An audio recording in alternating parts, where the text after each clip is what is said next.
Are you too scared to talk to people about Jesus? Have you ever looked like an idiot trying to evangelize?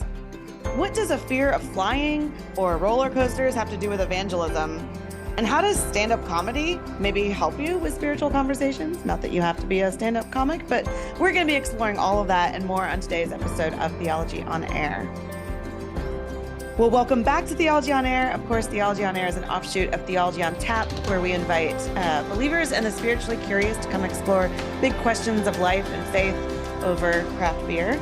And it's a lot of fun. And if you want to get more involved with us, come to some of our live events, all of that kind of jazz, you can go to houstontot.com and learn everything you need to know about us, our ministry, our vision, how to give us bags and bags of money, that sort of thing. But I am Sarah Stone. I'm the executive director for Theology on Tap, and I am here with Evan McClanahan, senior pastor at First Lutheran here in Midtown. If you live in Houston, you should check out his church or the church of any of our leadership team.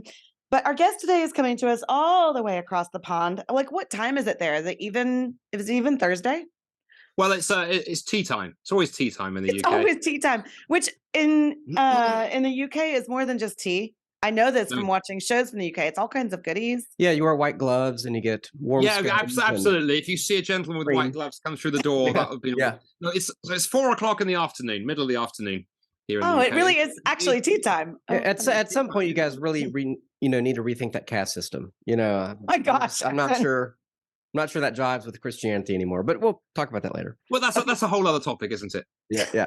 So Andy. He's based in the UK. We already said that. He's the director of the SOLA Center for Public Christianity and Evangelism and Training Ministry. He's an adjunct professor at Wycliffe College. We did a whole series where we talked about Wycliffe. University of Toronto, where he teaches Christian apologetics, the art and science of Christian persuasion, which is kind of what this book is about. He also is an adjunct research fellow at Melbourne School of Theology in Australia.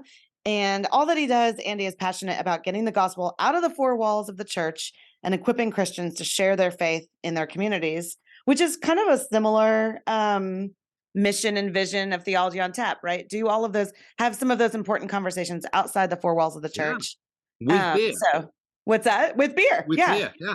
We share that in common. I just picture everyone in the UK drinking beer all the time. Like it's just a pastime. Again, that's what we do. We tea, beer, and cricket. That's the UK. But thank you, Andy, for joining us again. We loved having you last time. Last time we talked about, if you want to go back and catch up, you can listen to the episode we did about the difference between Islam and Christianity, and is the Quran really what it sort of some Muslims say that it is, and is Allah really the same as God? And it's pretty fascinating stuff. So go listen to that. But today we're going to be talking, among other things, about your new book, because you write books like every 6 months, it seems. I wish, yes, indeed. It does seem like it. I mean, we were saying before we started recording that it feels like we just talked to you about your last book, and you're like, I'm finished with one book, I'll write another one. It's done the next day. Not really, but it is a very good book. How to Talk About Jesus Without Looking Like an Idiot, a panic-free guide to having natural conversations about your faith, which like everyone should know how to do this, right? That's what Peter says. Yeah. Be ready. All of that, yeah. So maybe tell us, our listeners, just a little bit, give us a little bit about you, tell us about your faith story, and then what makes you interested in this kind of thing, and then, especially this book. Well, the first thing I need to do straight away, Sarah, is just shoot down that idea I write books like really rapidly. It feels like that, but that's rare. I find writing a very painful process. I actually used to say that writing a book was a bit like giving birth. And then my wife went, no, it isn't. Stop using it. She is correct. So, but in the last 10 years, you've written 3 books. Yes. Right? And we were saying before we recorded that is about 3 more than collectively Evan and I have written.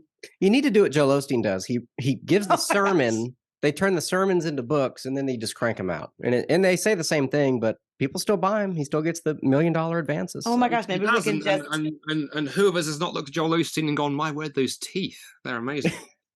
Okay, so get teeth whitened, have someone transcribe our podcasts. That is right. So I don't write books as rapidly as Joel Osteen. I don't have the teeth that Joel Osteen has, but I was born and raised in London, in England, grew up in a Christian home, in a Baptist family. I just stress you don't need to be a Baptist to go to heaven, but why take chances? That's my motto. And gave my own life to Christ in my early teens. It was around 13, 14. But I think I really figured out that this had to be my own faith journey, not just my parents. And then in my late 20s, got involved in kind of youth ministry, then ministry to Muslims. We talked about that in the last episode, I think. And then ended up in my 30s moving to Canada, doing 6 years over there. And you're up there, and you're to the north of where you guys are. You're doing. He was doing it like you were doing time. Yeah, maple flavored cousins up there, and really just learning, I think, how to take the message of Jesus out of the four walls of the churches and doing stuff in pubs, cafes, restaurants, this kind of stuff, as well as teaching and training Christians how to talk naturally about their faith. And then after 6 great years in Canada, we came back to the UK, 6 years in Scotland, and we just in the last year moved down to England again. So and concentrating on developing Soles's work across the UK. And that's what Soles does, really. Very similar to you guys. We figured out people are interested in spiritual conversations, but if you wait for them to come to the church, you'll be waiting for a long time. But if you're willing to go where they are and take stuff into coffee shops, cafes, pubs, and create spaces where you can have conversations about life's big questions and show why we think Jesus is compelling and interesting and persuasive, you know what? People are really interested. There's a real open door at the moment. Yeah. And just to maybe set the stage a little bit too, there's been interesting data coming out of, the UK or England in particular.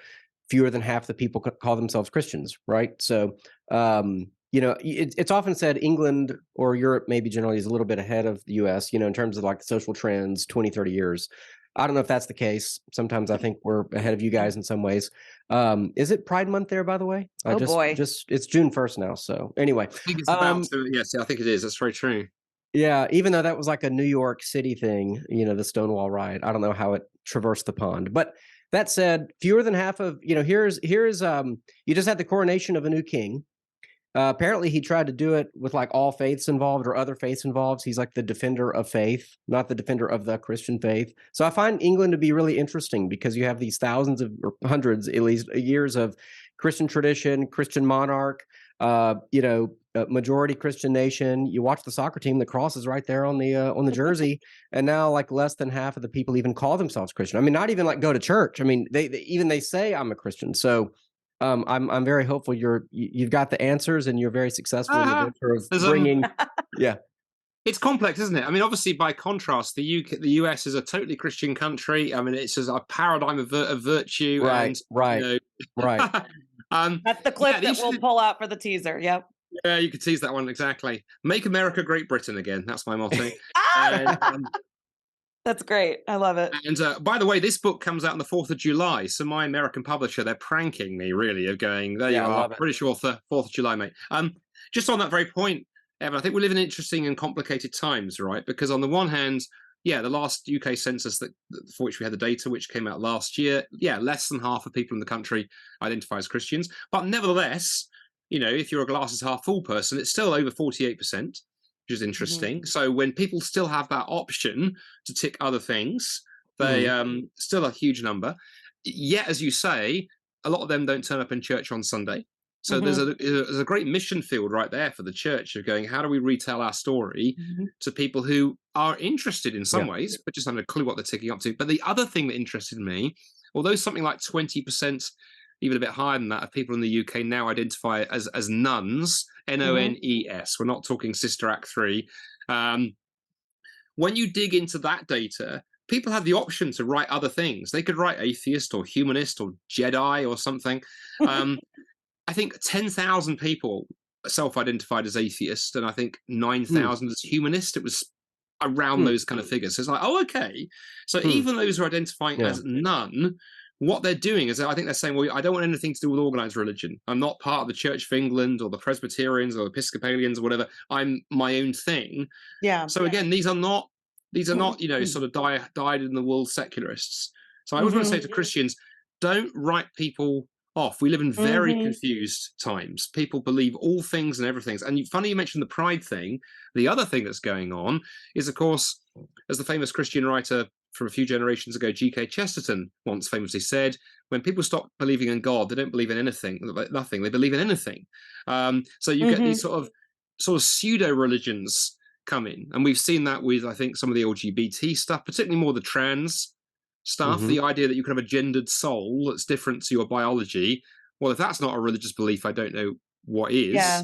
And then the way that the Green movement at the extreme edges, not Mhm. all of it, not the mainstream parts, but there's Sure. certainly parts of it, Extinction Rebellion and some of that stuff. It's almost functioning like a religion, like a kind of doomsday cult. It's gone way beyond the science and it's into all kinds of other stuff. So these other ideologies come flooding in, and then we have modern religions like the sort of AI based stuff, the idea of the singularity, that one day we'll upload our consciousness to the cloud and live forever. Just like So Johnny Depp. Yep. yes, exactly. So all that to say, I think what we see, Evan, is very complicated data, all Yep. kinds of shifting going on, but that human beings are profoundly religious. Yep. Most people do not choose cold, hard materialism when push comes to shove. So what an opportunity Yeah. to talk about spiritual things. And the Jediism thing is real. That's like a real religion, like a trademark thing. Like, Okay. it may be a very small number, and there's I think more in England than here. But I think there's about 15,000, so they're clearly a force to be reckoned with. Wow. it's good. Did you mean that to be a pun? Because that was good. That was, Yeah, the moment you said Jedi, I lined that one up. That was like, I'm going to get that Man. one-liner in. Oh my gosh.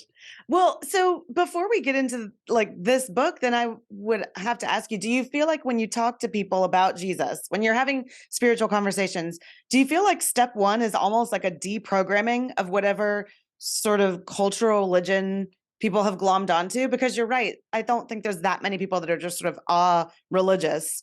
They've bought into the religion of like the self-care movement or the fill in the blank, hyper environmentalism or whatever.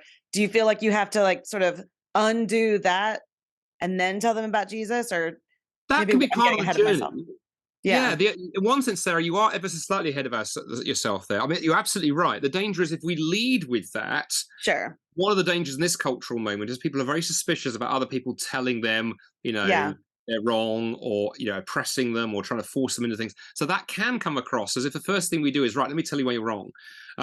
So a model that I return to several times in the book, actually, in fact, I used it in the last book, but the more I read it and reread it, I'm like, there's so much wisdom there. So in Acts 17, there's that beautiful episode where Paul is in Athens. He wanders around Athens. He sees all the statues and the idols and whatnot, and he goes down to the Areopagus, to the marketplace, engages the thinkers of the day, and he starts by complimenting them. He doesn't go, you crazy bunch of mad polytheists, you're badass crazy. He could have done that. He starts with, I was impressed. I saw all these idols and statues and temples. You guys are so religious. So he found something he could affirm. Yeah. Then he finds a place to bridge from. And he says, well, I saw this idol, this temple you had, this altar rather, with the words to an unknown God on it. And that's really interesting. And it strikes me that what you guys are worshipping, something you don't know. So let me tell you about that. And then he also weaves in their own poets that he quotes at them, and then he leads to the resurrection. So that model, how can we find something that we can affirm, even in the wildest, wackiest stuff? Is there something we can go, do you know what? That's really interesting. I admire that you're into that. I admire that you care. So a good example of that would be, again, because you mentioned the pride piece, Evan, is that, one point of connection we have with our friends in the LGBT movement is to go, you know what, I agree with you that sex matters. I agree that sex is sacred, actually. We have very different understandings of what that looks like, but that sex really matters. It's far more than just, reproduction and survival of the fittest.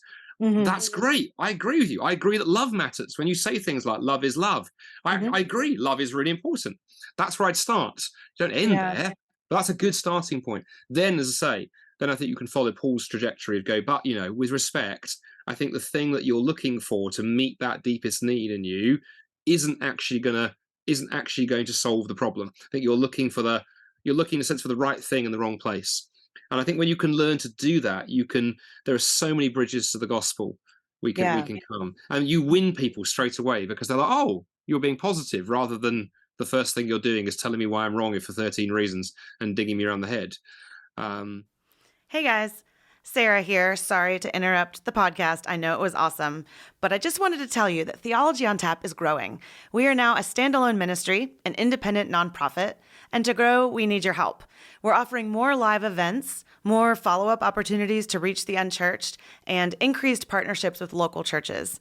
You can help us grow by praying for us, by telling your friends or church about us, and of course, partnering with us financially. To donate, go to houstontot.com/give.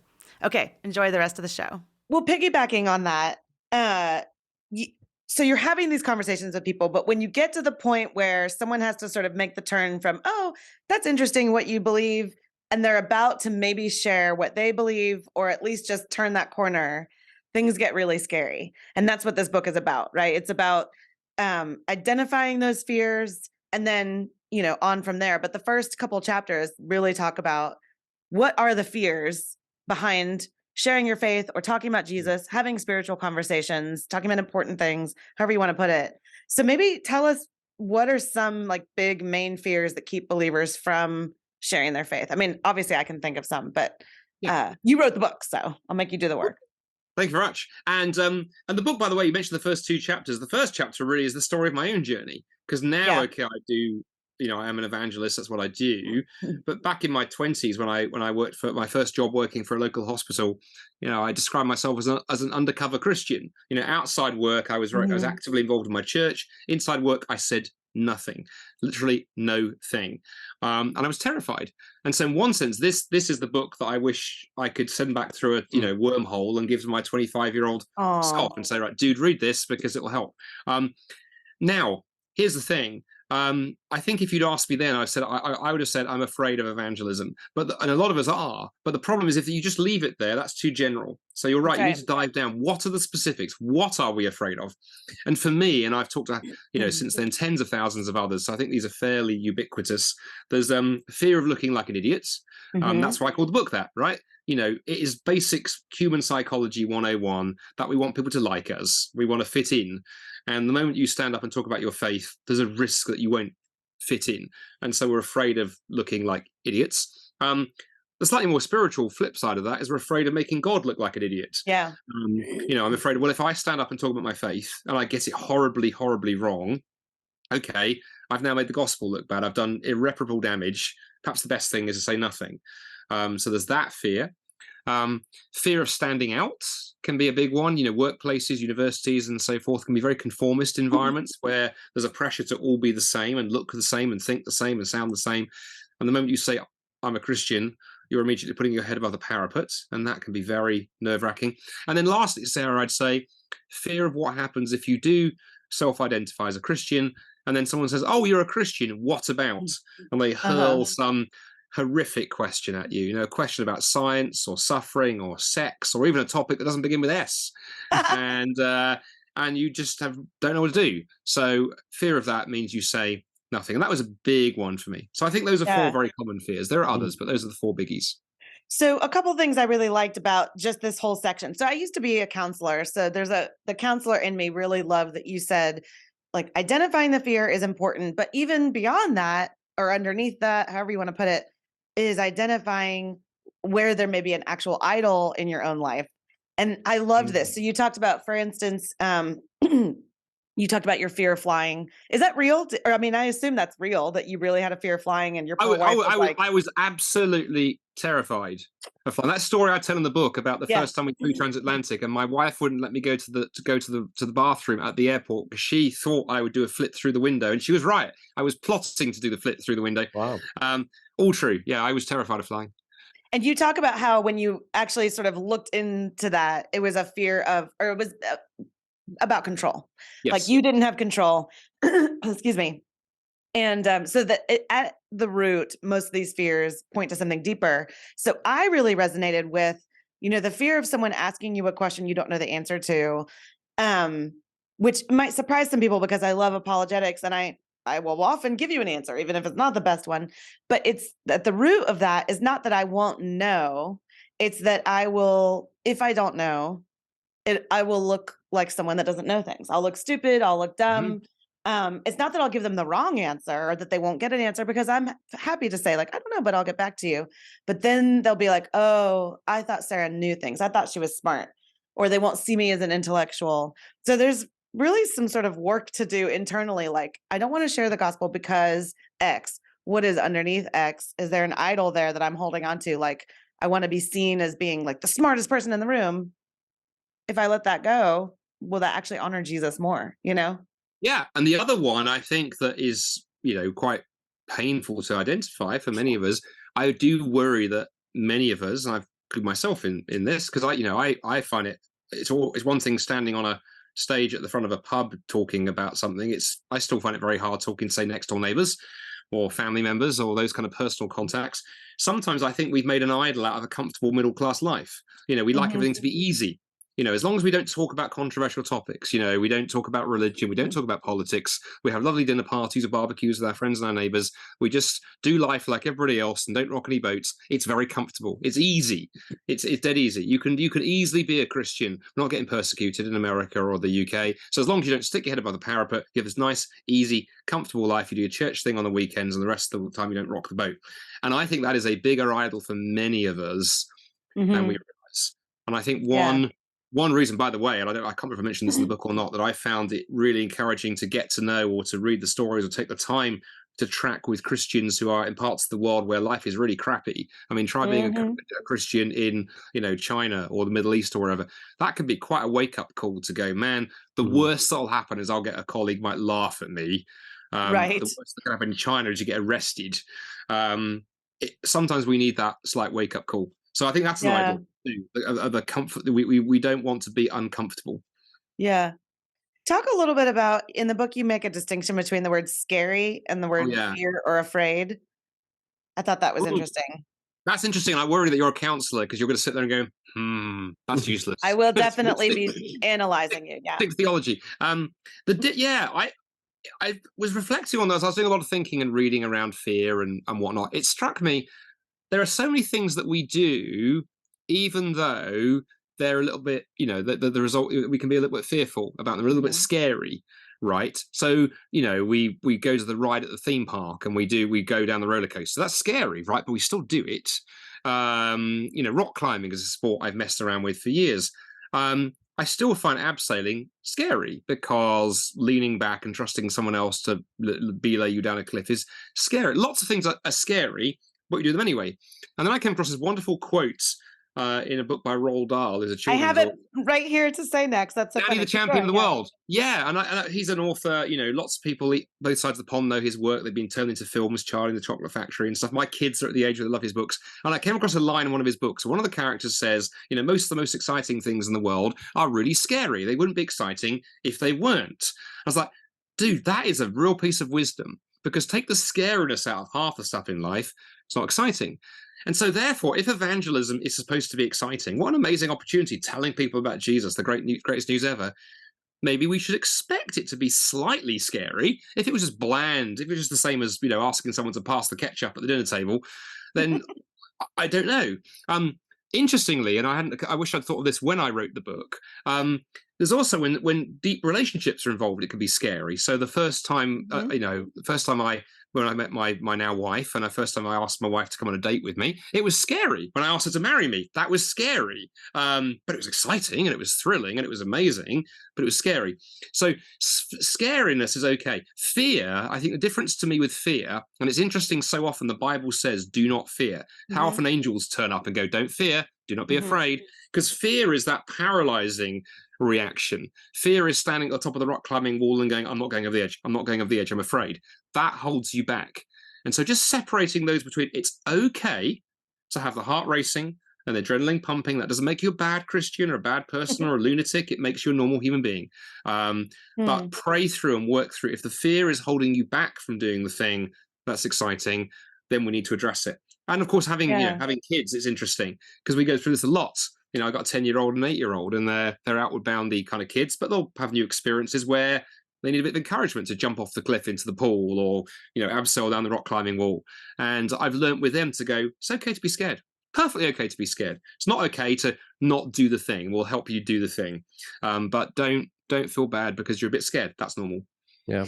When I was reading that part, I was thinking, and not to sort of take this too deep, I want to get to all the questions, but there's an element of, like, when you use the example of a roller coaster, even relationships, like there's an element of trust, right? Something can be scary. A roller coaster is scary, but fundamentally, somewhere in the bottom of your brain, you trust that the engineers that are smarter than you, they knew what they were doing, and you will be okay. You trust that you will live. You're not going to die. And you trust in so many scary things you do. Like when you're doing rock climbing, I'm sure you're wearing various harnesses and you trust in those ropes, you put trust in it. And I think that plays out here too, right? Yes. Because you trust that well, one, you're telling the truth, right? Like, and you trust that the source of all truth has got your back. Yeah. And even if people do think you're crazy and the worst thing comes true, you still told the truth and you've been obedient. So there's something there about trust that I think There is absolutely is. And actually, lovely. again, not to belabor the analogy too much, but because not everyone's into this, but to stick with the rock climbing just for another 20 seconds, why is it I do the rock climbing? Why do I do that even though it scares me? I do it because I've had enough very simple training that I know how to not kill myself. I know how to put the harness on, I know how to clip in, tie in. So you can learn those in 5 or 10 minutes. You need those skills refreshed every so often, and you're not going to die. And then a little bit of training, plus I know who's on the end of the rope. I'm not going to let a total stranger who's smelling of alcohol, hold the end of the rope. I will go with a mate who I know, who I trust, or my wife, who I've been married to for 25 years. I don't think she's going to let me go. The inheritance is not worth it. And it's similar to evangelism. A little bit of training, just a little tiny bit, just a few basic things can be really helpful. But remembering it's Jesus who's got the end of the rope. He has got us. And I love the way you put it there, Sarah. Even if our worst fears come true and someone, heaven forbid, laughs at us, the worst thing that can happen to a Westerner, of going, you know what, doesn't change anything. They may be laughing, but probably if I'm not a total doofus in the rest of my life, they'll talk to me tomorrow. And Jesus loves me, even though that person's laughed at me. And I've told the truth. I've been faithful. Yeah. And yeah, life goes on. Yeah. Okay. Shall we belay on? Let's belay on. I was just going to say real fast, my son plays baseball. It's a sport. It's kind of like cricket. You hit a ball. Anyway. Yeah, ours has got tea breaks, though, which I don't think we break for tea and cucumber sandwiches. We have the 7th inning stretch where you drink bad beer and eat a hot dog. Does cricket really have a tea break? Is that a real thing?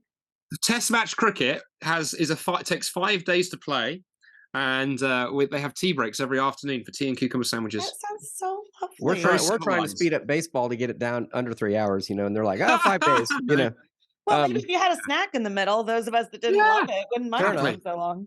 But I talk, there's always a fear of failure, and so one of the things I'll talk to them about is, well, ultimately your desire to win, or to do your best, or to honor God. We're getting more in those conversations, honor God through baseball and all that. But like ultimately, that desire has to overcome, this fear. And I do tell a story of when I asked out a girl, not my wife. We were kind of met on a blind date, so I never really had to ask her out. But there was a young lady, and I frequented this cafe where she worked, and eventually I asked her out because I basically came to my own realization that like I would like the desire to go out with this person is more than the fear of her saying no. So it's like, and when I think about evangelism or playing baseball or whatever, it's like ultimately the desire is so great that people will know Christ that I am willing to look a little bit like a fool. My issue is probably that I go more to the combative end right away. So y'all are nice, and maybe that could be your next book, Andy. How to not be a meanie. Yeah, and I'm using a radio friendly word there. Well, actually, I did want to plug. You guys did a podcast on Pot of the Gaps. He loved this episode. Podcast, yes, on like how not to be winsome, or is it important to be winsome? Yes, there's like a time and a place. Yeah. Yes. When does winsomeness have an end? I agree. By contrast, there is a chapter in here called "How Not to Be a Crunchy Christian." So yeah, that's crunchy as in I like to eat granola, or crunchy. Yeah, that means a whole different thing on this. I'm a little cranky, That means you like use essential oils and make your own kombucha. That's crunchy. But anyway, yeah. Anyway, two nations divided by a common language. I realize it's terrible. Yeah, but yeah, I think people. I do think people should listen to that episode. I really enjoyed it, and I think there's a lot of truth to it. Anyway, but yeah, I think you're at some point your desire as a Christian is to overcome the fear of failure. Probably helps to be like me, a little bit of a sociopath. Oh my gosh, like, you're not a sociopath. Basically, like not. I just quit caring what people thought. Too much. Too much. So maintain your feelings is what I'm trying to say, but overcome them. Okay. We jokingly refer to Evan as the cranky get off my lawn member of our leadership team, but he's not really that cranky. But okay. Every organization needs one. What's that? Every organization needs one. That's fair. Thank you. Validation. But yes, let's check out Pot of the Gaps. That's the podcast that you do with, what's the name of the other guy? That's Aaron Edwards. So that's the occasional. We say occasional. It was going to be weekly, then it was fortnightly, and now it's like once a month, where we look at big issues in culture and think about them from a Christian perspective. So yes, we did that episode on because I think we got frustrated with, you're absolutely right, Evan. Christians we can lean too much into win some, hoping that if we win some, we will win some.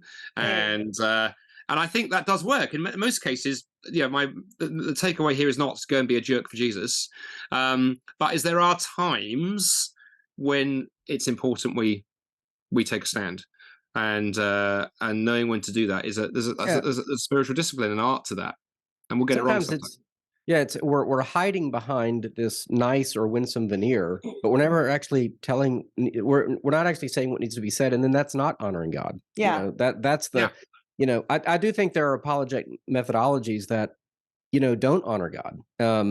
In fact, my article for the Houston TOT newsletter that maybe came out today is about kind of how reason in some ways is kind of overrated. Where Christians kind of think, well, if we can just go straight to reason, we can get the unbeliever to see that we're reasonable. But what actually seems to always happen is that, like, it doesn't matter what common ground you try to find with like reason or science or history with an unbeliever, like they'll just like change the subject or move the goalpost. Like there is no sufficient standard, for reason. Now that's a little bit more into apologetics more than like evangelism, but I mean, I think that these things actually can be problems where we're the ones who are constantly going to the unbeliever and saying, no, we'll change. No, we'll change. No, we'll change our argument. We'll change our outward appearance. We'll change the music in the church. We'll constantly adapt to what you might like.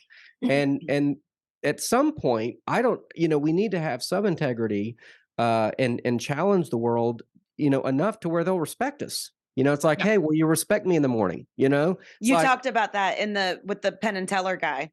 Yes, I was going to say exactly this quote, I think. Yeah, so that story is a couple of thoughts. There's that story in the book, which is Penn Jillette, who is a very well-known, American atheist comedian, one half of Penn and Teller, did a video blog a few years ago telling the story of a guy who came up to him at the end of one of his gigs and gave him the gift of a Bible. And immediately you hear that story, you think, okay, now Penn is going to just tear the guy to pieces for the next 5 minutes of this video. But it's astounding because he says, I really admire that guy. He said, because everybody knows that I'm a loud, foul-mouthed atheist. It must have taken that guy incredible courage to come and give me that Bible. He said, I can respect that. What I can't respect is Christians who don't proselytize. Christians who say you believe that atheists like me are going to go to hell, and you never tell me. You never come tell me because you're scared. And I thought, really interesting. The other thing I would say, Evan, tantamount to your point, is where this also segues into some of the stuff I cover in the book. The other mistake I think Christians make, when we're afraid of evangelism, we sometimes make this move where we go, okay, what I'll do is I'll be nice. I'll be nice at work. I'll be a model colleague. I'll serve my workplace sacrificially. I'll wash up everybody else's coffee mugs, not just my own. I'll stay late. I'll come early. I'll mentor younger colleagues. I'll organize the interdepartmental Snakes and Ladders League. I'll be Mr. and Mrs. Nice. And then what will happen is people will go, that's a nice guy. It must be Jesus. And what happens is people don't make the connection. No, they just go, if you're lucky, if you do that well, and there's again nothing wrong with doing that. Don't be a jerk again. But if that's all you do, people will simply go, they're a nice person. Right. And not merely have you not shared Christ, even worse, you've drawn attention to you. They've gone away going, that person's nice. And you've taken the attention for yourself. Rather than be that nice person. If you're wired that way to serve others, do it. By all means, do that. But make sure you say, when colleagues comment, then take the plunge and go, you need to know I'm doing that because I follow Jesus. And Jesus loves you, and I wanted to show that in what I did. Amen. Some people may laugh at you, but others may go, well, that may be a bit religious, but I grant it to you. Last year, I've washed up my coffee mug once. So you have got some credibility in the people who serve them. So connect servantness and witness. But didn't St. Francis of Assisi say I was just to say, go ahead and say it. Well, preach the gospel always, and when necessary, use words. That quote, the pendulum feels like it shifts all the time. And that quote is on one end of the shift, right? Like, just be a good person, and people will notice the light in you, and then they'll say, what is this light all about? And then you'll be like, oh, it's Jesus. No one ever asks that. No one maybe I'm just not nice enough, but no one's ever come up to me and be like, what is it in you that gives you hope? You seem to have more hope than most people. So yeah. Just on the CC, by the way, I did talk about that in the book. It's a myth. That quote, it's a made up quote. It's like Albert Einstein's quote about, there's amazing things on Twitter. Go try it. And no, no one can find it. It's often quoted. And I went digging. He says some things about caring for people. But actually, if you look at CC's life, he was a preacher. And one of the things he would do in his day, he would go into these wild kind of sort of, parties that the rich elites were having, and he would stand in the middle and preach quite boldly. He would castigate them for their lifestyle and tell them they should be giving more for the poor, and he would preach Christ and do that quite boldly. So not merely did he not say it, he didn't do it. Live it. He also did have this ministry of care and compassion, but he did not do it with his mouth shut. So somehow, poor old Francis has been, has been associated with that really softly. And I think it's partly because then we can feel smug. Well, I'm not gonna use words. Okay, well, yeah. And what other setting would that help, quite frankly? If your doctor turned around to you, go to see your GP with a stomachache, and they go, "Oh, I do medicine whenever I can. I don't use words." It poke forces in the eye. Yeah, it kind of forces one to ask too, like, well, in the apologetics text that we alluded to, 1 Peter 3:15, honor Christ as Lord, and I can't do it off that, but basically, always be ready to give a defense. Thank you. Always be ready to give your defense or your apologia. It's like, well, what does that mean? What does it mean to honor Christ as Lord? Does that mean to wash coffee mugs? Or does it mean to go into the middle of a crowd and start preaching? Or something else? Like, are there ways in which, this is a rhetorical question, but, are there ways in which in this culture we honor Christ as Lord so that people do sort of notice? Because like you said, they may not notice if you wash the coffee mug, but what will get them to notice? That's not drawing attention to ourselves. That's not, inappropriate. That's not, so again, you might answer that, but it's also kind of rhetorical because it's different for everybody depending on their context. Yeah. So. Yes. I don't know. Should one answer rhetorical questions? Oh my gosh. Well, speaking of stand-up comedy. I get that. No. That was the story. that was very quickly on that, Evan, because there's so much we could talk about. What I would say, one thing I've really come to appreciate is I think all of us need a little dose of boldness and a little dose of confidence. And hopefully the book is designed to help with that. But the other thing at the same time, I think it's vital that all of us realize we're wired differently. So, some people are wired to stand on street corners, and we need more of that. We could do with a bit of old-fashioned street preaching. Others are wired to do coffee cups. Others are wired for hospitality. Others are wired for different things. Whatever you do, however the Lord has constituted you in terms of connecting with the people around you, do that faithfully, but preach Christ through it. So if you're good at hospitality, invite the neighbors to dinner, but don't just feed them. Find opportunities to talk about Christ with them. If you're wired for compassion and you love helping the homeless, do that. Absolutely. But when you're giving someone a cup of soup and a sandwich, say, by the way, I'm doing this in the name of Christ. I'm doing this because Jesus loves you, and that's why I'm doing this. Don't do whatever it is we're doing with our mouths shut. Too many Christians are like Arctic rivers. We have frozen mouths. Okay. The jokes, we should tally that. We should do like on YouTube, we should do a little ding every time there's a joke and then tally them at the end, Anyway. You could pay more and get the version with the dad jokes cut out. You could monetize the show that way. I think it'd be the reverse of that. I like half the joke. The length, I admit. I have a pastor as a dad though. So I grew up with these kind of jokes. Okay. So let's talk about, I'm going to skip some of my questions, but let's talk about advice for someone who has maybe never shared the gospel. And by the way, I know a ton of these people. Some of them come to Theology on Tap. Some of them are in my various circles, Bible studies, and that kind of thing, where maybe they are kind of just discovering their faith really for the first time. And it's becoming really important to them. And they're realizing, sharing my faith is important. What advice would you give to a Christian who's really never attempted to do that before? Well, the first thing I'd say, Sarah, is that the reason I wrote the book is for that kind of person. In fact, read your book is the answer. Oh, well, no. I'm going to not that blatant, but not that blatant. But I would say, there's a reason the word evangelism is not on the cover anywhere, because I think some people look at the word evangelism and go, well, that's like Billy Graham or Tim Keller or Rebecca McLaughlin or something. It's not me. So there's a deliberate reason we used phrases like sharing, talking about your faith, that kind of thing. Mm-hmm. So the first couple of things I would say as level one stuff for people who are just, it's important to me, I want to make a start. First thing, take an interest in others. The more that you take an interest in others, the more they'll take an interest in you, and there'll be natural opportunities. So if you don't, if you really, with your colleagues, all you ever do is hello and goodbye and nothing else across the day, and then suddenly you lean around the cubicle and go, let's talk about Jesus, that's going to go off a bit bad. But if you take an interest in others, you meet someone new, you go out for lunch with a colleague, take an interest, ask them about their interests, their family, what they're into, what they care about. Look for opportunities to be interested in others. Do it with people you've only ever met for the first time. I learned to do a lot of this with doing Uber cars around Toronto. I practiced the art of always trying to find out as much as I could about my driver's life, as much as they're willing to share, in a 15-minute ride, because you learn to ask good questions and listen.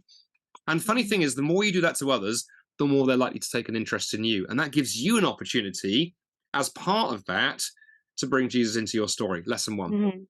Second thing I would say, if you start in a new setting, if you're in a new workplace or you're in a new university, new class or whatever, any time when you're in a new group of people and you have the opportunity to introduce who you are, that often happens in workplaces and settings, new teams form, whatever, don't be afraid. Always bring Jesus into that story. So I might say, hey, good to meet you all. I'm Andy. I'm 50, married to Astrid, 2 kids. I'm a follower of Jesus. It will feel a bit nervous, but you've got it right out there. And the thing is, it's easier the sooner you do it. If you leave it, harder and harder and harder. And so I found that, and friends have found the same thing. Get it out there early on, and then there's far greater chance that people are going to hook onto that later. And then third thing related to that, a friend of mine who's a nurse in the UK taught me this lovely phrase: learn to fly a faith flag at work or university or among your friends, a way that regularly says, hey, I'm a Christian, and then you leave the Holy Spirit to do the Holy Spirit's thing. Good example is the what did you do on the weekend conversation. I used to dread that at work. Monday morning, what did you do on the weekend? I confess I would talk about Saturday, the sport I'd played, the things I'd done. Sunday, I'd sort of jump to Sunday lunchtime and stuff. I would skip over Sunday morning. But my friend Georgie, who says a nurse, says actually she's learned working in health service, this lovely phrase, fly a faith flag. She does it through church. People say, what did you do on the weekend? Talk about the sport you played on Saturday. Then say Sunday morning was great. I went to church. It was fantastic to hang out with other people who follow Jesus. Sunday, saw some family for barbecue, saw a movie Sunday night. You begin normalizing. People go, oh, this person's normal. They're doing normal things, but they're also clearly church really matters to them.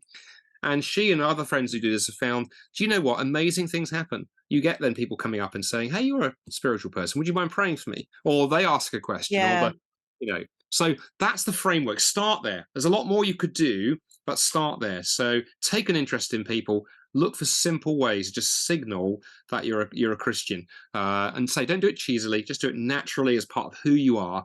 And that's to say, those are 2 great steps I begin with. Yeah. Now, see, I backwards engineer that thing about church on Sundays for online dating. So I'll ask a guy on an online dating app, like, oh, what'd you do this weekend?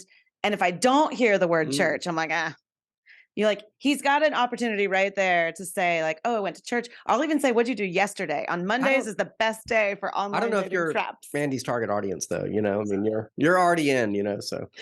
Anyway. I'm thinking, bro, that's a new book, How to Do Online Dating Evangelistically.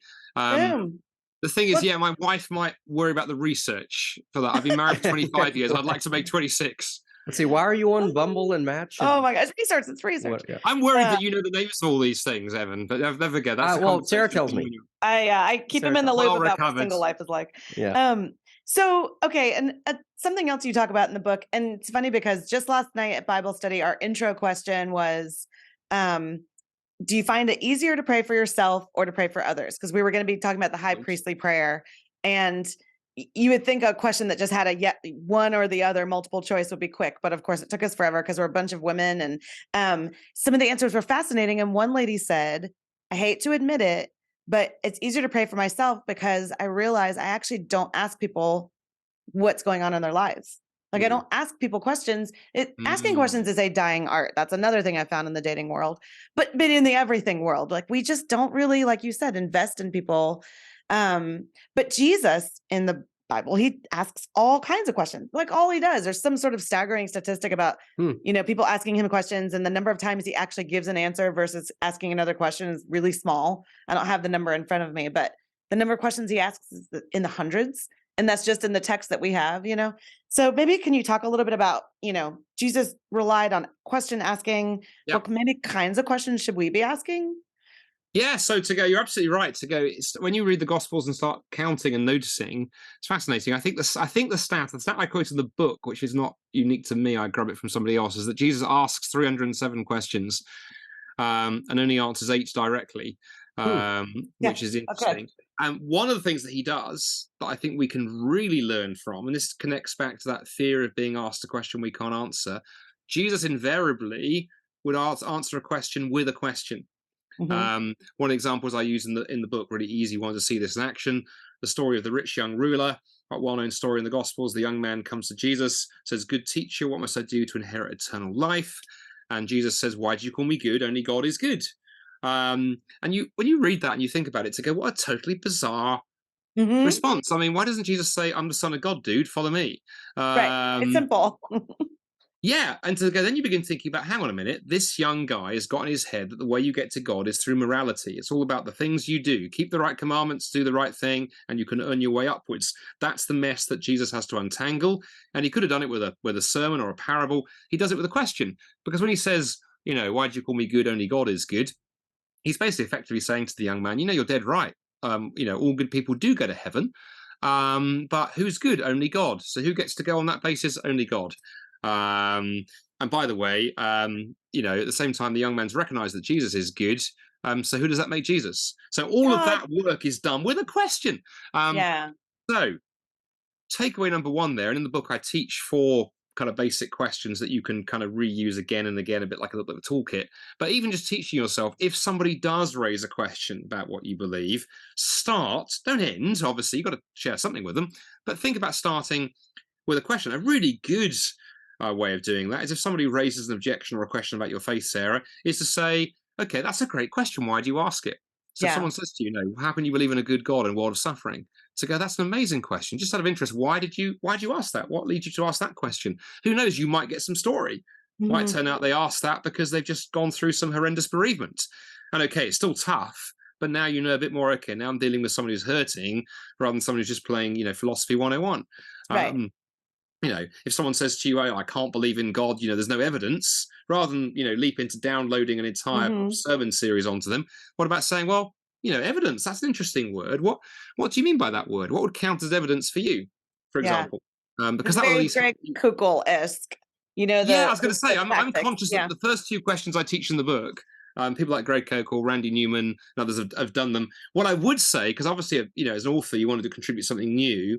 One of my takeaways early on, I came across Greg's book Tactics, Yeah. and I actually found it quite scary. Actually, it's got chess pieces on the front cover, which to me was like, dude, you need to be a Can we play grandmaster. checkers? Yeah. I know. Can that be the tic tac toe would have worked better for me, quite frankly, and even that I lose to my 10-year-old. But the point being is, I remember that my experience of reading that book was, this is brilliant, this is so good, but I know lots of people are not ready for that yet. Mhm. So in one sense, this is my hope is that people Prequel. read this and read that. And in fact, in the back, I give recommended reading, and Greg's in there, Randy Newman's are in there. But the other thing we do in the book is, I think those kind of, what do you mean by that, and why do you think that? That's great if you're dealing with a skeptic, someone who's Mhm. skeptical and pushing back. What do you do with the person who is like just not interested? We started at the beginning Right. talking about the nuns, right? Someone who's like one of my oldest friends. His name is John. If you talk to John about any of this, he'd go, "I don't care about God. I'm not interested. Why Right. do I need God, mate? I've got the job I want, the women I want, the money I want. I'm Mhm. not interested." And that, going, what do you mean by not interested? He just go, not interested. Next question. Yeah. But in the book, I introduce a question which I like to call the wandering question, which is similar to where we talked about with Acts 17 earlier, with where you're looking for what is it in the person's life that they're passionate about, they're interested in, that actually only makes sense if God exists. I know, Evan, you're into the more sort of philosophical sort of stuff. This is almost sort of level 1 presuppositional sort of stuff, but a bit more cuddly and a bit more touchy-feely. So in my case, my friend John, he had the Amnesty International sticker on the back of his car. So it was a great opportunity to go, hey, just out of interest, what's that doing there? And he was passionate about, human rights and whatever. And that gave me an opportunity to say, well, have you ever thought about human rights? Have you wondered why they matter. Why do we care about justice? Why do Hmm. why do we think human beings have value and significance? I know for me why I do, because I think they're made in God's image. But what about you, mate? What do you think?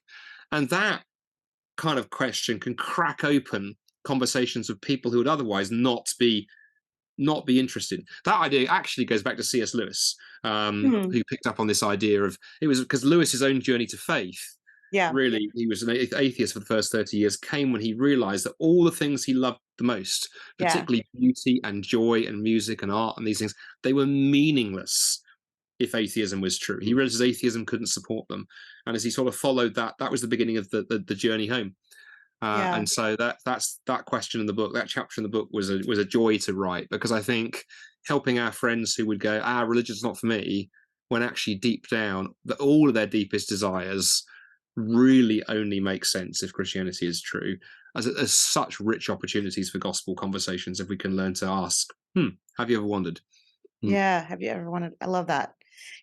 Asking some of those kinds of foundational questions will actually also sometimes get you off the hook for having to answer difficult questions because, and I've experienced this. I mean, I remember one time a few years ago, a friend brought a guy that she was dating to a dinner and we got into something. I'm known for being like sort of churchy or theological or whatever. And so he said something to me like, well, yeah, I can't believe in Christianity because, the Bible is just basically a big game of telephone that got passed around and it's not reliable. But he was saying all these things, right? You've heard them all before.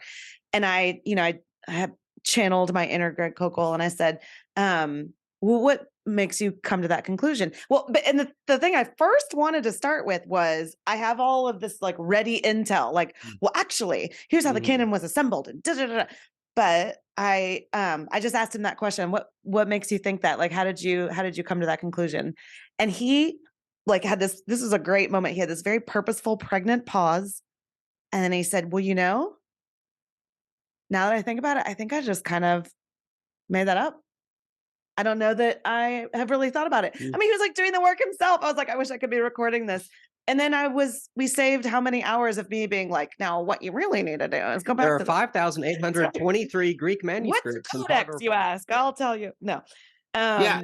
And the point there, I love the thing in that story, Sarah, I love, is that he discovered it for himself. It's like an old proverb, isn't it? Give a man a fish, you feed him for a day. Right. Teach a man to fish, you feed him for a lifetime. Feed a man to your fish, and you can keep a pet shark. But no, if you can help the person you're talking to discover the thing themselves, and actually, it's interesting because the fourth question I introduced in the books as the wandering question is all my questions start with W. So why, what, wonder, and the last one is whether. And again, I've learned here, maybe more of a British thing, but I think this is true in North America too. If you say to your non-Christian friend, the reason is this, and you wag your finger at them, they do get a bit, oh, hello. But if you gently say, hey, have you wondered whether it could be possible that? And then you set out what you believe. You invite Jesus' parables are basically exercises in this. Parables work because Jesus is saying, I wonder whether you've seen it from this perspective. Let me tell you a story that makes you think about this. Mm-hmm. And if, like with your friend there, you can go, I wonder if it's whether the case that actually you haven't thought about this. But if you'd said that, then I bet you haven't thought about this. You made that up, mate. But you just gently asked a question. And then I might, easy for me to say, if I'd been there, I might, if the moment had been right, would have followed up going, I wonder whether just sometimes, don't feel bad. We all do this. We hear things and we repeat them without thinking them through. Christians can do this as well as skeptics. And with the Bible, I think that often happens. People have these misconceptions. But I think spiritual truth is so important that it's probably worth taking a look. So I just encourage you, take a look at the Gospels sometime. Just have a look and ask yourself whether it could be true, whether this Jesus guy could actually be who he claims to be. And the whether question invites people in. And it also actually shows confidence in Scripture, because if we believe that Scripture is powerful and is God-breathed, does all the things that we believe it does as committed Christians, then we don't need to sort of do sort of intellectual jiu-jitsu on people, do we? What we want to introduce people to a place where they'll give it a look, and then we trust that it will work through it. Sometimes I think we try and do God's job for him, actually, going, well, I do win this argument, because otherwise all hell could break loose. And sometimes I feel the Holy Spirit's going, shut up. Just sometimes our job is to get out of the way, actually. But I think I just need to start calling people mate. It's so nice. Hey, every time he says that, I think I need a mate. We don't use that word At least I don't. What's the equivalent? Do you have a US equivalent? I don't know, friend. But it just the word mate sounds so convivial. It's so lovely. Is bloody really a bad word? Oh, here we go. There's a good Like one. if some, Well, yes. Welcome to the extras on sorry. the difference between curse words on. Yeah. It's a bad word. It's a bad word over here. A bit like Okay. a bit yes, a bit like Lutheran. The F You know, word. that's the swear word. Oh, you said Luther. Okay. Anyway, So this is all well and good. And we hope it always goes beautifully when people do this, but it does not always. And you share Not some funny always. stories in the book about times that you've shared Jesus and it's gone like horribly wrong. So maybe so that people can feel a little bit better about themselves, why don't we have some self-deprecating humor time? Maybe you could share one of those stories with us. Well, yeah. So, I mean, one of the early ones. I mean, I talked about Speaker's Corner, didn't I? I think where things went badly wrong, and we talked about that in the last book as well. But Yeah, I was going to say that's part of the Muslim story too. the Muslim story is things going badly wrong, and then an early one. I remember doing very unsuccessful door to door in my late teens because the church youth pastor decided it would be a good idea to send us all out doing door to door, and it was just an utter unmitigated disaster. Where In what way? Walk us I'll through give you some that. examples. I mean, firstly, not knowing what to do beyond hello, we're from the local church, and this not knowing what we're supposed to be doing, through to someone setting dogs on us in one house, and another occasion, the door being opened by a £300 entirely naked man. Actually, no, he was wearing a Was he beret. really all the way naked? He was wearing a beret, a little hat, Oh and my the gosh. rest there was nothing. And But on his head. Okay. what do you do? I mean, Goodness. we had not been taught what to do. So I And just how remember, old were you? You were like a I think teenager or young? 18, Okay, 19 yeah. at this point, and I think yes, I don't know. And then on another occasion, I can't remember if I told the story in the book. On another occasion, a friend and I got it into our heads that we should go leafleting, and we managed by a very long and complicated series of accidents to end up putting leaflets under the windscreen wipers of cars parked for a funeral. And this tract said, "Many who plan to seek God at the 11th hour die at 10:30." And we hadn't realised this was a funeral, and so the vicar the minister was extremely cross with us because apparently we should have realised, but we were again, I think, 19 and wildly enthusiastic. And then I think the other more recent ones are just sometimes just not knowing what to say. So I think, without going too personally on this, but to go, I've got some of my closer family members are not Christians. Some of my siblings, and I've had conversations there where I've come away going, I wish I'd said and handled that better. The most interesting one, I think I can tell this without outing the individual, sometimes in odd ways. So there's one of my siblings for a long time. I think me and my parents, who are both Christians, had assumed this particular individual hadn't got any faith and had treated them accordingly. And then we were on a family holiday last year, and I was sitting on a cliff top with her, not drinking a beer but smoking a cigar, as one does, and talk about life, universe, and everything. And then she, unprompted, when she said, I get the impression that you and my mum and dad, assume that I don't have any kind of faith. I do. I struggle with church, but I believe in Jesus. I pray every day. I got a Bible beside my bed. And I was like, oh man, I'd handled that wrongly over the previous years and probably been unhelpful because I'd sort of possibly tried to angle things a particular way when actually that particular person has probably quite a deep faith, but has real issues with church. And that's a tough, right? When how you help someone through that. So those would be some examples, some really bad things in my youth, and then perhaps not listening properly. I should have asked more questions. More recently, that was a conversation that happened last year. That's, man, so many good takeaways from all of that. But since we are kind of getting to the end of our time, I want to wrap it up by asking you one of the questions. It's one of the prompts that your PR person gave me, but I love it. So I'm going to ask it, which is, how do we keep Jesus at the center of our conversations? And I'm picking this one because I have found myself either in the attempt to be overly winsome, or just because I sort of get caught up in the moment with trying to be reasonable or whatever, I tend to talk around Jesus. I mean, I don't always do this, but what are some ways that we can always be kind of keeping Jesus central? Because that's the whole point, right? It is, and it was interesting. One of the things I love about the graphic design for the book, which I had no part in at all, was the designer's got the word Jesus as the prominent word, which I think is really important.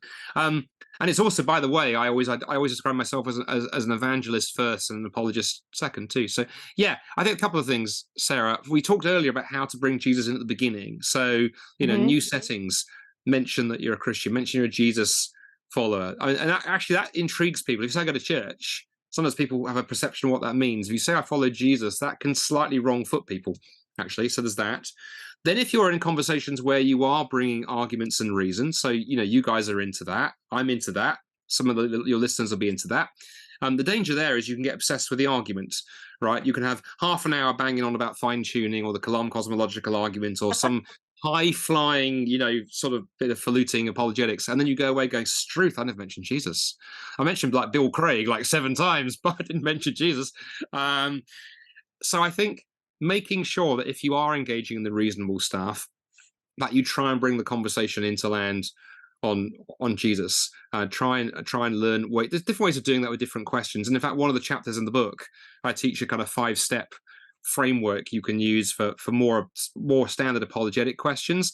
And the 4th step in that is about how you retell the gospel story through the question. So yeah, if you're dealing with a question of objection, try and be conscious. I need to land this on Jesus, and sometimes amazing things happen. And by the way, just because I mentioned him, and I don't want to sound like I'm picking on Bill, for those who know Bill Craig, one of the most amazing Bill Craig moments. For those who don't know Bill, eminent Christian philosopher, written loads of books on apologetics and philosophy. He did a debate in the UK about 20 years ago. I went to at Sheffield University, I think it was Sheffield University in the north of England. Debated a guy called A.C. Grayling, very well-known British atheist. Had this very high-powered debate, formal debate. Last 5 minutes was the summing up. And I think at that point, Bill could have won that debate if he'd really gone in for the kill, because Grayling was, all over the place. He didn't. Bill took his last 5 minutes, share his testimony, and just talk about Christ. Grayling then stands up and just mocks Bill for the next 5 minutes, just eviscerates him and makes fun. And I think Bill technically lost the debate. It was close call, but technically lost it. But some folks came to Christ that night. At least 2 people. So he didn't lose. No. Wow. And that was a lesson for me as a young apologist of going, don't just play to win. Play, with bigger goals. And Bill played it beautifully. He just landed on the gospel. And then lastly, I would say, in more open conversations that realm over the place, look for ways to bring Jesus in naturally. Because interestingly, people who are hostile to the whole God thing or hostile about church, there's a fascinating openness at times to Jesus. I mean, you take Christopher Hitchens, one of the so-called 4 horsemen of the new atheism, died a few years ago. In his atheistic book, a very well-known best-selling book on atheism, God is Not Great, he makes a passing reference to admiring the virtue of Jesus' teachings. Even Hitch, there was something there. So people are drawn often. And one way you can do that, and again, I've got a chapter on this in the book, is look for ways where you can naturally say, this conversation reminds me of something that Jesus said, or it reminds me of the story that Jesus told, or it reminds me of something Jesus did. Because again, you're not going, by the way, Jesus would say this, and here's my 3-point argument. You're bringing them into the gospel. And just to end with the story, I had a lovely example of this a couple of years ago. We were doing an event on a university campus, got talking to a girl afterwards who actually said to my colleague and I, she was quite intrigued by Jesus, but that she had no time for the church, couldn't take the church seriously or Christianity seriously, because she said, look at all these high-profile Christian leaders who it's turned out have just used their position for personal gain, sexual gain, political gain, financial gain. That every day the newspapers seem to be full of this stuff. She said, how on earth can I take Christianity seriously? And I remember thinking, gosh, how do I begin? And I nearly went into the sort of, the way to deal with this one is to talk about there's the good and the bad and, bring other stuff in. John Dixon's wonderful book, Bullies and Saints and stuff. And then I thought, hang on a minute, that doesn't help at all. So I just said to her, I said, you know what? I totally agree with you, which wrong-footed her slightly. I totally agree with you. I said, I actually share your utter horror and disgust because for me, it's so antithetical to how Jesus carried on. Your question, I said, actually reminds me of something Jesus did. So have you ever heard of the story of when Jesus washed his disciples' feet? And she said, no, I haven't heard that story. And my friend, my colleague said, well, have you got a moment? Maybe read it to you. She went, yeah, go on then. And so we had the opportunity to crack open the Bible, read that story, discussed it. We almost ended up doing a little Bible study, right? Talked around why that was so countercultural and how radical that was. And then that was a very natural bridge to, by the way, the even bigger example this reminds us of is what Jesus did on the cross, when somebody with all the power in the universe, if Jesus was who he claimed to be, laid that all down and didn't victimize others, but became a victim in order to put us right with God. And I said any Christian leader whose actions don't, at least in some ways, just slightly remind you of that sermon leadership style, probably you can ignore them. And we had this amazing opportunity to then give her a New Testament, which she took away.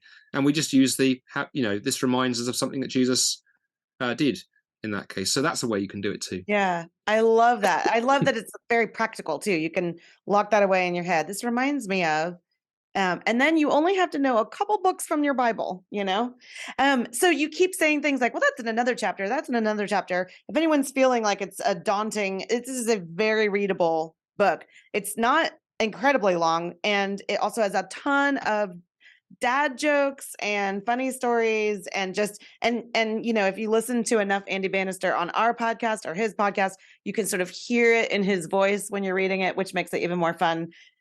So check it out, How to Talk About Jesus Without Looking Like an Idiot. It's out on 4th of July, which this will be posting after that. So you can go out and buy it, Amazon and all the other places, right? That's right. And by the way, you also should have mentioned the other thing I think that really adds value. Those questions I talked about, there's a section of the back. You can cut them out. We got a cut out and keep page. You can cut that out. Nice. You can put it through a laminator. That's the device for covering things in plastic, not the machine for killing baby sheep. And you can laminate it. It's the latter. I know, exactly. No, exactly. Now that you mention it. Oh my God. Now that you mention it. Kind of stuff. So no, thank you for that. And by the way, I have to say, my publisher, an American publisher with a British author, they picked the 4th of July to go. I'm still in counselling for that. We'll get a trauma counselor to oh, that's very kind. Thank you for that. Bless you. Well, thank you so much for joining us. It's always interesting, fascinating, compelling, and fun to have you on the show. So thank you for doing it again. If people want to find out more about you or listen to you more, where's the easiest place for people to connect with you or find you? Best way to find me is if you Google me on most social media platforms, apart from TikTok, I'm too old for that, you'll find me. Or if you put the words Andy Bannister and then speaker, Andy Bannister speaker into Google, you'll find SOLAS, the organization that I work for here in the UK. And we've got thousands of free resources there, videos, articles, podcasts. Knock yourself out. So Google Andy Bannister speaker or search for Andy Bannister on Twitter, Instagram, or Facebook, and you will find me. That's awesome. And next time that you're in the States, you need to come to Houston, Texas, and have a beer with us. Come to one of our events. Maybe we'll throw you up at the front and make you tell some funny stories. It'll be great. So thank you for doing this. And to all our listeners, thank you for joining us. Go to HoustonTOT.com for everything you need to know about us. And until we see you again, we encourage you, as always, to question freely, think deeply, and disagree as needed. And that is a wrap. Good stuff. Andy, thank you so much. You're welcome. Great. I enjoyed that. No, thank you for